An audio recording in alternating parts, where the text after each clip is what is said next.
Hello guys, welcome back to Virat buzz. So రీ ఎంట్రీకి సంబంధించి లేటెస్ట్ అప్డేట్స్ అయితే తీసుకొచ్చేసాం మీ ముందుకి. డైరెక్ట్ గా సోదు లేకుండా సుతు లేకుండా డైరెక్ట్ పాయింట్ లోకి అయితే వెళ్ళిపోతాం. ఈ రోజు సండే ఎపిసోడ్ జరుగుతుండగా మాధురికి సంబంధించి కొన్ని షాక్లు ఎదురవుతాయి. తనే డైరెక్ట్ గా నామినేట్ చేస్తుంది అనమాట. గోల్డెన్ బజర్ అనే పవర్ ఏదైతే సండే ఎపిసోడ్ లో నాగ్ గారు చెప్పారు కదా, ఈ బజర్ గెలుచుకునే అవకాశం నలుగురికి మాత్రం ఇచ్చారు. ఆ నలుగురికి సండే రోజు ఒక టాస్క్ ఉంటుంది, గెలిచిన వరకు అది వస్తుందని చెప్పి. తనూజ అయితే గెలుచుకున్నట్టయితే మనకి అప్డేట్ వచ్చింది. తెలుసుకున్న తనూజ డైరెక్ట్ ఆ పవర్ ఉపయోగించి మాధురిని నామినేట్ చేసిందట. మరి ఇదైతే షాక్ అని చెప్పాలి, ఎందుకంటే మాధురి వర్సెస్ తనూజ అని కాకుండా మాధురి అండ్ తనూజ తల్లి కూతురు అనే పేరు వచ్చేసాక కూడా తనూజ ఎలా చేసిందంటే బాండింగ్స్ లేవు అని జనానికి చెప్పడానిక లేకపోతే హౌస్ మేట్స్ చెప్పడానిక మరి చూడాలి. తనూజ అయితే కేవలం నేను గేమ్ కోసమే ఉన్నాను అని రిప్రజెంట్ చేసేలాగా ఈ పాయింట్ అయితే తీసుకుందని అర్థమవుతుంది. ఇక రీఎంట్రీ విషయానికి వస్తే ముందుగా రమ్య ఎలిమినేట్ అయిపోతుంది. రమ్య ఎలిమినేట్ అయిపోయాక నాగార్జున గారు కూడా వెళ్ళిపోతారు. వెళ్ళిపోయాక ఎంట్రీ ఇస్తారండి ఇక్కడ మన దమ్ము శ్రీజ అండ్ హరీష్. ఎవరైతే మన గుండు బాస్ ఉన్నారో మరి ఆయన గుండుతో వస్తారో జుట్టుతో వస్తారో చూడాలి. ఆయన అండ్ దమ్ము శ్రీజ ఇద్దరు కలిసి హౌస్ లోకి ఎంటర్ అవుతారంట. ఎంటర్ అవ్వగానే ఫస్ట్ షాక్ అయ్యేదైతే కళ్యాణ్ అండ్ తనూజ, ఎందుకంటే అక్కడ విజువల్స్ అలా చూపించారని అయితే తెలుస్తా ఉంది.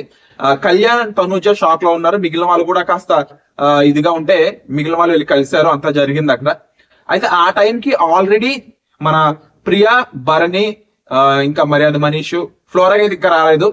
వీళ్ళ నలుగురు అయితే వేరే హౌస్ అంటే బయట ఉంటారు కదా, ఒక రూమ్ లో ఉండి అలా ఉన్నారంట. ఆ తర్వాత ఫస్ట్ బర్నీ గారు అయితే ఎంటర్ అయ్యే ఛాన్స్ ఉంది ఇంట్లోకి అని అంటూ ఉన్నారు. మరి బర్నీ గారు ఎంటర్ అయితే తనూజ ఎలా రియాక్ట్ అవుతుందో చూడాలి. ముఖ్యంగా సంజన ఎంతసేపు అన్నయ్య వెళ్ళిపోయాడు, బర్నీ గారు వెళ్ళిపోయారు, దివ్య నీ వాళ్ళు వెళ్ళిపోయారు అని చెప్పేసి సంజన గారు అన్నారు. మరి సంజన గారు ఎలా రియాక్ట్ అవుతారో. అలాగే దివ్య తన బర్నీ ఉన్నంతసేపు బర్నీ అని దివ్య వెళ్ళిపోయి కనీసం ఆయన గురించి ఒక్క మాట వచ్చినట్టు కూడా కనిపించలేదు. అలాగే తనూజ ఎంతో కొంత జెన్యున్ గా ఉందని అనిపిస్తుంది.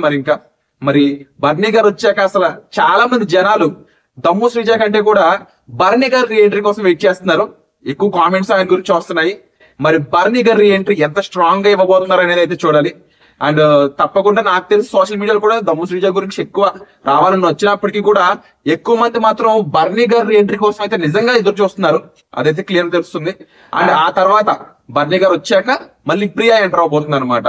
బేసిక్ గా ప్రియా ఈసారి ఏ విధంగా ఆడబోతుందో చూడాలి. ఎందుకంటే లాస్ట్ టైం తను క్లారిటీగా ఆడినా కూడా తన గొంతు వల్ల చాలా మైనస్ అయిపోయింది తనకి. ఈసారి ఆ గొంతు మరి ఏ విధంగా తను ఓవర్కమ్ చేసి నీట్ గా గేమ్ లో ఆడుతుందో చూడాలి.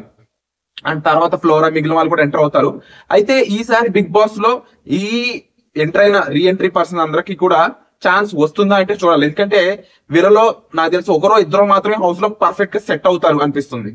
వాళ్ళకి మాత్రమే హౌస్ లో చివరి వరకు ఉండే ఛాన్స్ ఉంది. అంటే టాప్ 5 కి వెళ్ళొచ్చు, వెళ్ళకపోవచ్చు. బట్ ఈ వెళ్ళిన రీఎంట్రీలో చాలా మంది ముందు ఒక 1-2 వీక్స్ లో వెనక్కి వచ్చేసే ఛాన్స్ కూడా ఉందన్నమాట. ఎందుకంటే వాళ్ళకి ఓటింగ్ బ్యాంక్ లేదు ఫస్ట్ పాయింట్. లేకపోతే బిగ్ బాస్ వాళ్ళని జస్ట్ గెస్ట్ గా పెట్టే ఛాన్స్ కూడా ఉంది.